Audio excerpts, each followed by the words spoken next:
Hello and welcome to the second episode of the Mama Africa podcast. I'm your host, the HOD of the PSP. Like, share and comment as usual on the video version or the YouTube version of this.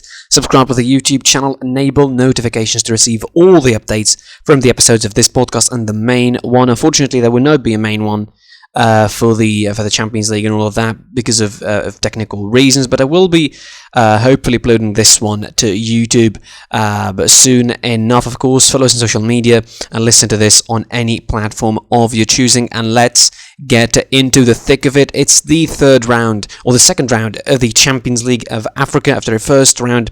That was pretty, not say uneventful, but it was pretty straightforward in terms of results, of course. There was no champions. Al-Ahly were not there, of course. They were playing in the Club World Cup and they finished third in that. They return to action, of course. This is going to be tomorrow on Friday against Al-Hilal Omdurman. They travel to Sudan for their first game of the campaign, of course, that they play, because the first round didn't play against Al-Merrikh. They will play that in March.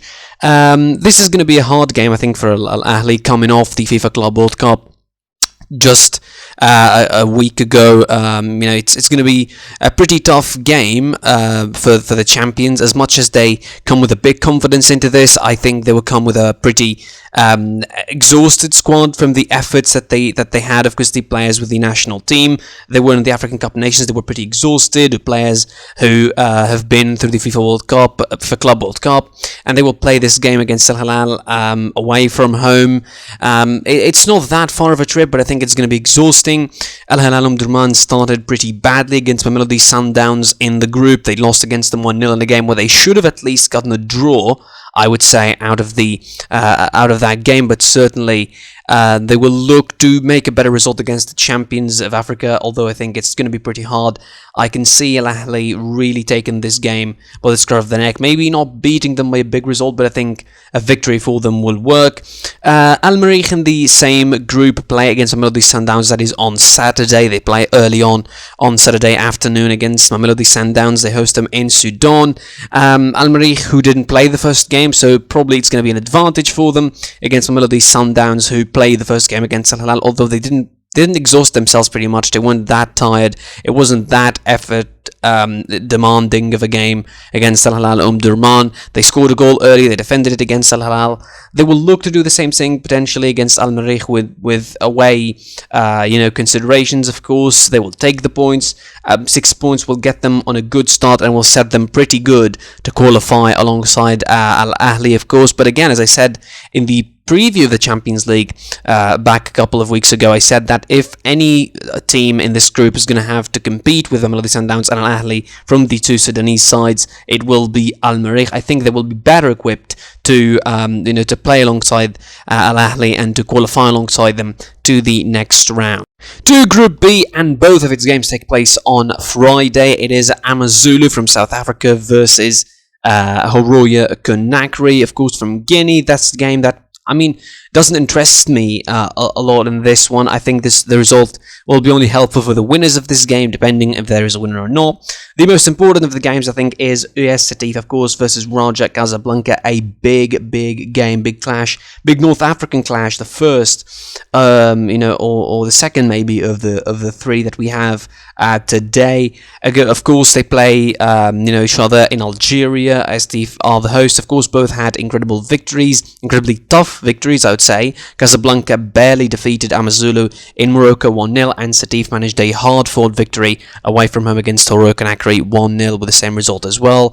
I think this might be a game where Setif do not exactly enter as the favourites against Raja Casablanca, a side that is really experienced in Africa, and they know how to win games, and they have a good squad as well. Of course, winners of the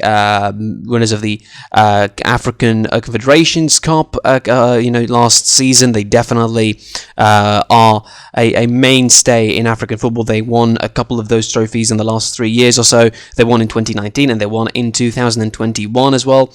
So definitely I think a massive game for Raja Casablanca as far as they are concerned, because obviously this is a game that probably will define who will be leading this group, who will be top of this group.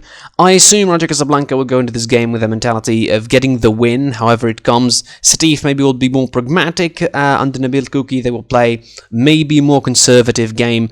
I saw bits and pieces against Horoya, and not just because away from home, but I think the way they set up themselves is pretty conservative. They will try to hit you on the counter, and obviously, Raja Casablanca will try and avoid that fate, and will try to tighten spaces against the attackers of Setif. This is going to be a brilliant game, hopefully with crowds, because it was both games for the Moroccan sides and Raja Casablanca and for Wydad were without crowds. Of course, hopefully we'll see a game in Algeria with the crowds. It will give a great atmosphere, and it will be a brilliant clash, I think, between these two sides, so I'm sure they will qualify together from that group, from Group B. To the group that interests me the most in this competition is, of course, Group C, which takes place both on Saturday. Wydad and Galaxy host Etoile du Sahel in the first game, and Wydad host Esperance in the second one. Etoile du Sahel, after that draw against Wydad in the first round, I think they will be pretty relieved, particularly with the scenario of the game, how it went, conceding a penalty in the late moments, and it was saved by the goalkeeper. They will try and take this to Botswana. Of course, they'll try to take the game to Wydad and Galaxy.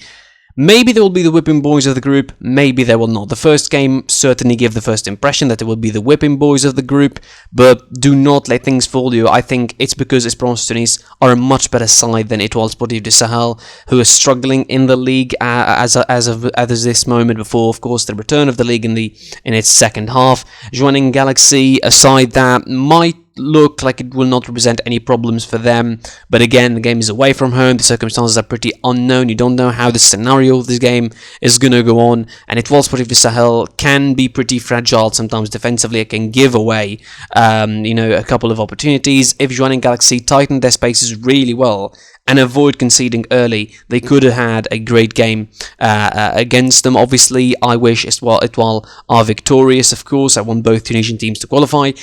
It's going to be a rough game, it's going to be a tough one, and it will necessitate a lot of work, I think, as far as Etoile du Sahel is concerned. This one do not leave any spaces at all, even if this team is has its first time in the Champions League, even if it is founded in 2014. Do not give any team any spaces. That's what the motto of this game should be, I think, for Etoile Sportive du Sahel.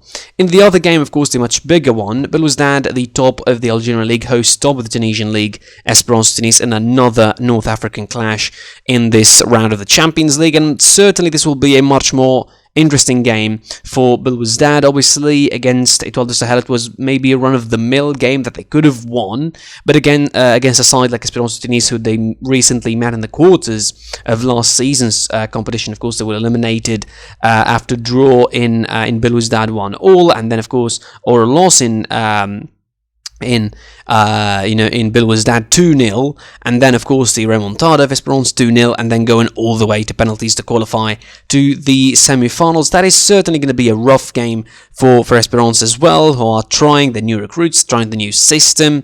Of course, the coach of Esperance, Raja tried the system of a 3-4-2-1. It didn't work. He reverted back to the 4-3-3 that Esperance have been using, or the 4-2-1-3 or 3-1 that Esperance have been using, and it worked against Wydad and Galaxy. It was a good game, 4-0.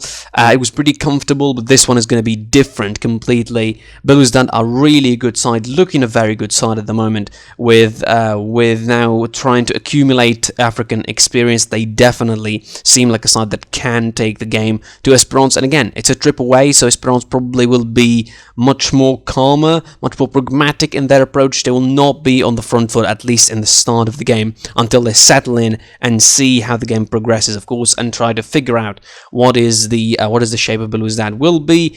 I reckon, maybe a draw will be a good result. Again, I'm still not sure how stable the squad is, or the lineup is, or the rhythm will be for them, particularly with the league still not returning in Tunisia. So I doubt there will be any sort of physical issues or anything like that. But again, it's a hard trip away from home, again at the top of the Algerian league, a side that is showing all signs that it could throw a spanner in the work in this group, and it could deny the Tunisian sides going through together from this group, of course. But as I wish them both victorious in this round. And finishing off with Group D, of course, Wydad Casablanca play against Petro Atletico in Angola away. In fact, the two North African sides in this one will move away to Angola. Both have trips to Angola, and they play on the same day against Petro Atletico for Wydad Casablanca and against Sagrada for Zamalek. And it's basically a similar scenario for both sides. It's tough games, tricky ones for both, although their first outings were different, I think. Wydad Casablanca were much more comfortable against Sagrada Esperance, beating them 3-0 in Morocco. They could have been more. For Zamalek, it was a tough game against Petro Atletico, coming back from 2-0 down to nick a draw in the last possible moments. This is going to be, I think, similar stories before the game, but during the game, potentially, we should see who will make a difference. Zamalek, I think, are in a pretty tough period at the moment. They're not exactly clicking. Al-Ahly are, being much more successful than them. On the African side, of course, they just won the third place in the FIFA Club World Cup. So I think Zamalek will probably see this as an incentive to work harder and try to catch up to them, of course. It's a game against a side that was whipped 3-0 by Wydad pretty easily, but that doesn't mean that Zamalek will do just fine and it will be for them as easy as it was for Wydad Casablanca. It's away from home. Probably will be with crowds, so the atmosphere will be pretty hot there, as well as the same thing applies to Wydad Casablanca against a side that is much, much sterner than Sagrada Esperance and Petro Atletico, a side that is experienced in Africa, in relation and in comparison, obviously, to the Sagrada Esperance, who are just debuting in this competition this season. Of course, Petro Atletico and Wydad Casablanca, they actually met before. They met 4 times, and all of those 4 times, part 1 was, of course, for Wydad Casablanca, 3 wins and a draw. It was between them in 4 games. All of those games were in Champions League, by the way, and they were recent.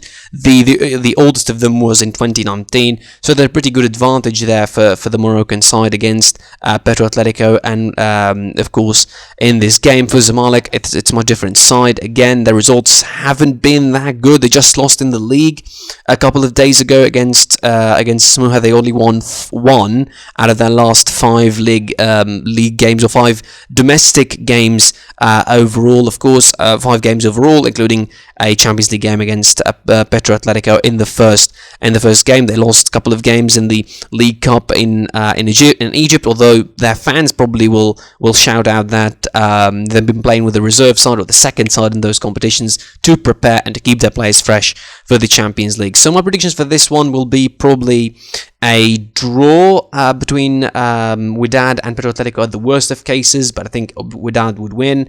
Zamalek against Sagrada Esperanza, I can see them winning, although again, the reality of the situation on the field probably would be different for these 2 sides. That's it for this episode, for this preview of the second round of the Champions League of Africa. Always with HOD of the PSP. Like, share, comment on the YouTube version, subscribe to the YouTube channel, enable notifications to receive all the updates, and of course, follow us on social media and listen everywhere you want to, Spotify, Google Podcasts, or any other platform. Apologies for no Champions League episode. The Thursday episode is not ready for technical issues. Hopefully, I will do my best to avoid those issues in the future. I was with HOD of the PSP, and until next time, take care and goodbye. Behind closed doors, I'm a fool for your love.